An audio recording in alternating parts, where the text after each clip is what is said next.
Hey friends, good morning. Happy Saturday. Um I'm going to put chapter 9 and 10 together in this video, and we are on the book of Esther still. So the summary I got out of chapter 9 is that it is clearly one of the longest chapters of the book of Esther because it comes raining in with 32 verses. So, to me, this is the chapter that we truly get to see the outcome and protection that God gave the Jews. He delivered them from all the evil people who wanted to destroy them. And I also wanted to point it out that something that could have been devastating to them gets heavily rewarded to them by God, because the Jews put their trust in Him by obeying what Esther told them to do. And by the Jews, I mean the ones that were with Mordecai in the area of Shushan, and her maids, when they fasted and prayed for 3 days and nights.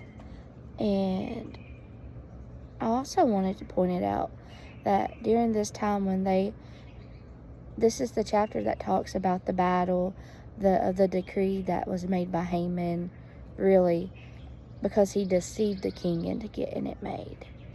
And we know that Esther had asked, and it was given unto her, that her people could stand up and fight for their lives too. And I wanted to point out that even though they were victorious, this could have been a very devastating thing to people. And if they didn't have God on their side, where would they be? So after they had won their battle, because I didn't read anywhere where it said that the Jews lost a single life, but I did read where their enemies did. And I want to point out that they rejoiced for 2 days after their battle, with their friends and family, spending time with them and helping anyone who needed it and giving gifts to each other. So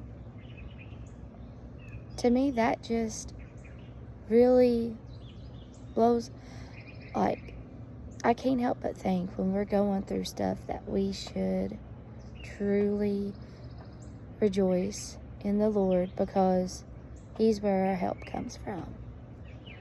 And now, that was basically all I got out of chapter 9, but chapter 10 is definitely the shortest verse of the book of Esther. It has 3 verses, and it's when we officially can see the full circle of Mordecai's life, I feel, because we start out with Mordecai just being the adoptive father of Esther, and basically a nobody, not anyone higher up or anything.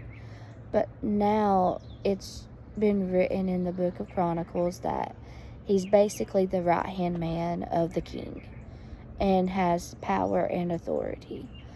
So a question that I had about the whole book is, we see the king's scribes writing in the books of Chronicles, I believe it's how it words it. And I'm just wondering if that's actually the books of the Bible, 1st and 2nd Chronicles.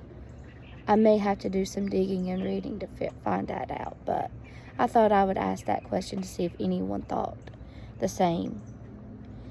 And I also feel that by now in this chapter, it also really does show us that God's plans are always better than ours. And just because they had faith in Him, they were able to take a devastating issue, problem, whatever you want to call it, that could have wiped them out.